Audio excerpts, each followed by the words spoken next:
Guys, I'm Steve. Welcome back to the channel. Welcome back to another video. If it's your first time stopping by the channel, hit that subscribe button. Trust me, you won't regret it. If you're a returning subscriber, as always, guys, welcome back, and I do appreciate the support.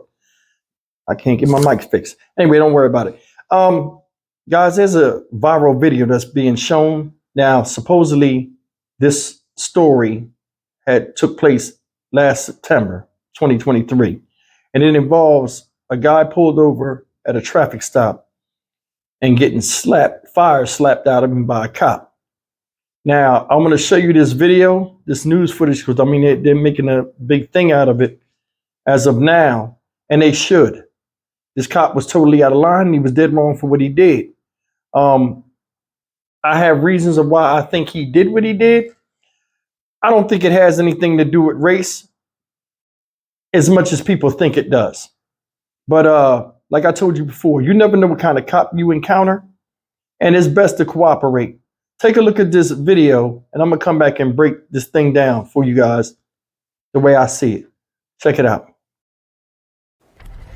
In other local news, people in the community are speaking out after seeing a video circulating on social media, and it appears to show a JSO officer slapping a handcuffed man. The man in the video is 29-year-old Juan Ellis Jr. Ellis was arrested Friday after initially being pulled over for running 2 stop signs. He was released the following day. News4Jax reporter Alicia Hatcher spoke with his family over the phone, who say that they want justice for what happened to him. A video is circulating online that appears to show a Jacksonville sheriff's officer slapping a man during a traffic stop. In the 45-second video, Juan Ellis Jr. is seen on the side of a car with 2 officers next to him. He appears to be on the phone telling someone his location while an officer pats him down. I'm on 16 in the minute, man. Moments later, one of the officers tells Ellis to stop pushing against them before you hear a loud noise. Stop pushing against us. Stop. Yeah, bro, you ain't got to hit him, bro. In the video, it appears Ellis was in front of this sign in the Grand Park neighborhood when he was pulled over and arrested on several charges. According to the arrest report, officers smelled burned marijuana coming from Ellis's car during the traffic stop. It goes on to say he was asked to get out of the car after officers learned his license was suspended. They say while trying to search him, he began to turn his body and continued to resist by tensing his arms and pulling away from officers even after he was handcuffed. Ellis was charged with running 2 stop signs, driving with a suspended license, and resisting an officer without violence, according to the sheriff's office bookings page. 2 of the charges are listed as invalid, 1 is listed as dropped, and the other is listed as time served. We spoke to Natasha Woods, whose son arrest sparked outrage online in September about this incident. Could you talk to me about your thoughts on seeing this video that has been going around on social media? I got the video yesterday morning and I was appalled. I was upset because it seems like it's a continuing pattern what they're doing to the young black men in the community. I feel like that us as a community has to stand up together so we can come together to find a solution for this situation. Monique Sampson feels the city should add a public safety committee to help bridge the gap between the sheriff's office and the community. We cannot expect the police to investigate themselves because that is proving not to be an effective strategy. So we have to have community members who are mostly affected by police brutality and police violence have a say on how their communities are policed. And I think that can bridge the gap for sure. Local organizations like Mad Dads took to its social media asking for the community's help. In a post, they asked people to share any videos they may have of the incident. We reached out to JSO for comment. They sent a statement saying, "We are aware and it is being administratively reviewed. As such, we are unable to comment further." Alicia Hatcher, Channel 4, the local station. Guys, that's the story. And first and foremost, let's address this officer. I think this dude need to be brought up on charges, and his ass need to be fired. You know what I'm saying? I don't care how many accommodations he got or how good of an officer he was. That right there was totally out of line. That was a violation from one man to another. You slapped this man in the face. As you can see, guys, he didn't even have handcuffs on. They was letting him use the phone, so he wasn't that much of a threat. Did you see the charges? One of the charges was resisting arrest non-violently. So why'd you meet him with violence? So that's the big thing. A lot of times, and me, a veteran myself, a lot of these people that you see that are cops nowadays, or a lot of them are veterans now. And a lot of them was in Gulf War and Operation Iraqi Freedom and stuff like that. A lot of them was cops in there dealing with prisoner detail or prisoner detainees when they would beat the hell out of them. And, you know, when you learn violence and you repetitively do violence, you know what I'm saying, in violent conditions, a lot of times that rub off on you and you get triggered and do stuff such as acts like this. He slapped the hell out of that dude. He slapped the shit out of the dude. That shit was loud. Did you hear that? That's like one of them slaps like on TV that like knock you unconscious. The other cops ain't do nothing. I wasn't feeling that neither. They need to go. Because if that's normal police protocol and it didn't shock you, yeah, something wrong with you too. All of y'all can get out. I'm not right. Listen, if I was a cop, I'm not riding with nobody that do something crazy like that. I'd have said something like, hey man, what is you doing? You know what I'm saying? That's the part I don't understand. Now, you'll walk up on people anytime you come up and you're dealing with a traffic stop, you getting somebody out.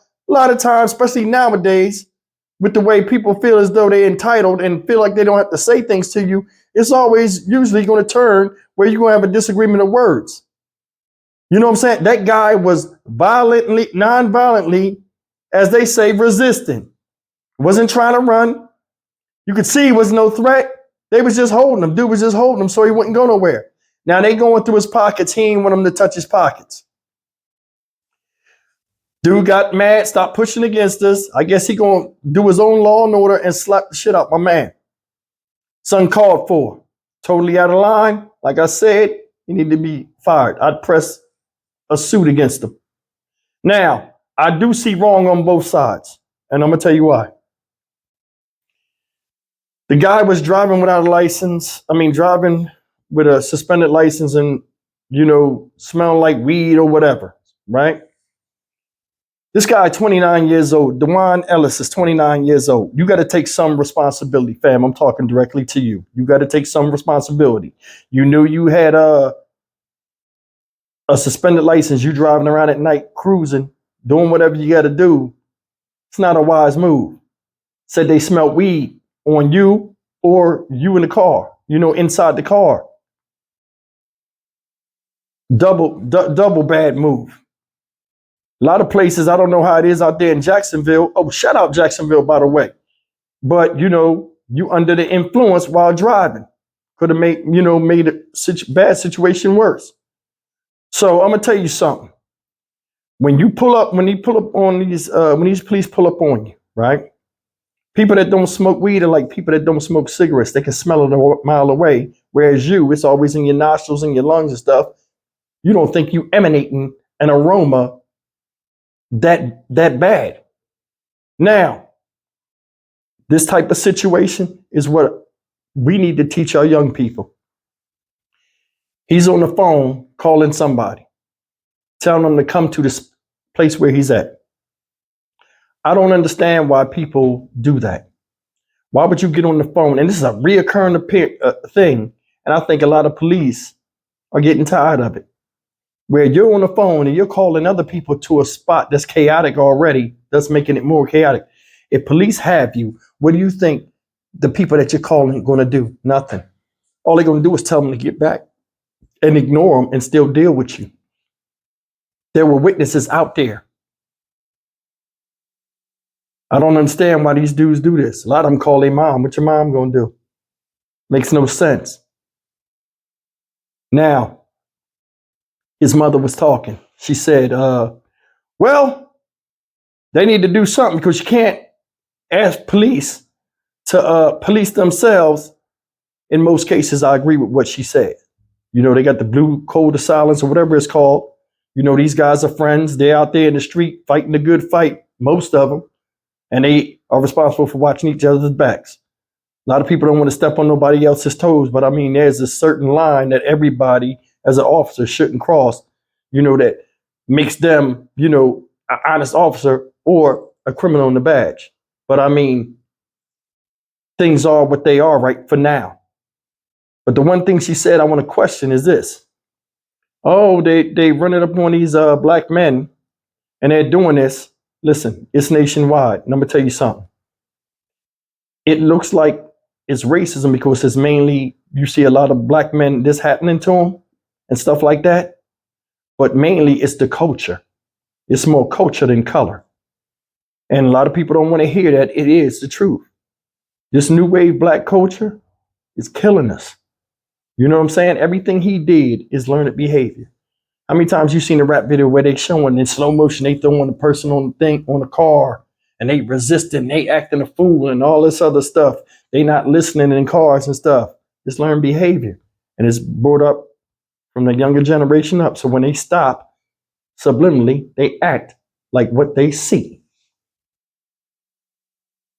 Being dead honest with you. I mean, from my perspective, it's just how I see it. You know what I mean? And I don't see no end in sight.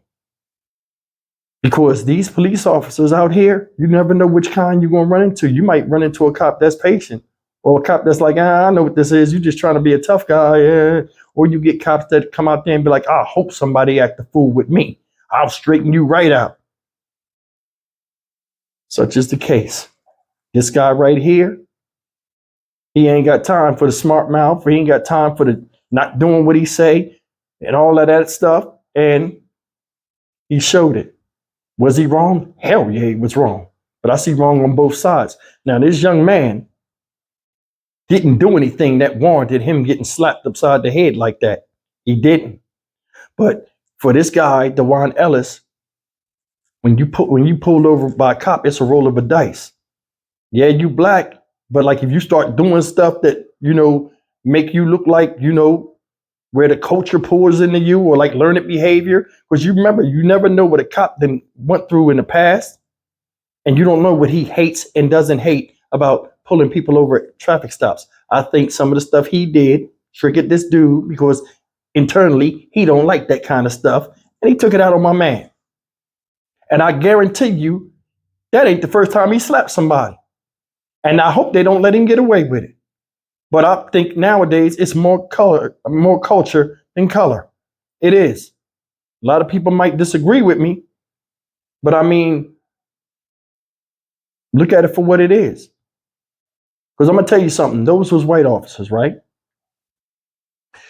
Say they pulled the white guy over and he was doing the same thing. And he was doing all of this stuff. Who are we to say he wouldn't have got slapped the same way? Because remember, I think that guy was a military veteran. And I think he was a cop in the military. I mean, I honestly believe it. And I think whoever pissed him off and did the same exact movements, regardless of color, would have got them hands. He a big dude. He wanted to impose his, you know, his will and let you know, hey, you ain't going to do all that stuff. And ragada. I'm Stock Market Steve for the Dynamic Reason channel. As always, like, comment, share, and subscribe. Listen, when a cop pull you over, if it's witnesses out there, you ain't got to run your mouth. They got you. Let him out the next day. The charges were stupid. Let's go through it, man. You know what I'm saying? And avoid getting slapped. Because I hope they press this letter all the way off the table. This envelope all the way off the table, because that is uncalled for. And that makes every policeman bad that's trying to fight the good fight. You know what I'm saying? And I hope this young man learns from this situation. A cop don't know you when they pull you over, and you don't know them. That's the big thing. You don't know them, what they go through, and how they feel about you when they pull you over, and you say something that makes them trigger and act a fool. But you got to remember, they got the badge on, you don't. It's a power struggle that you're bound to lose. I'll see you in the next video. Take care.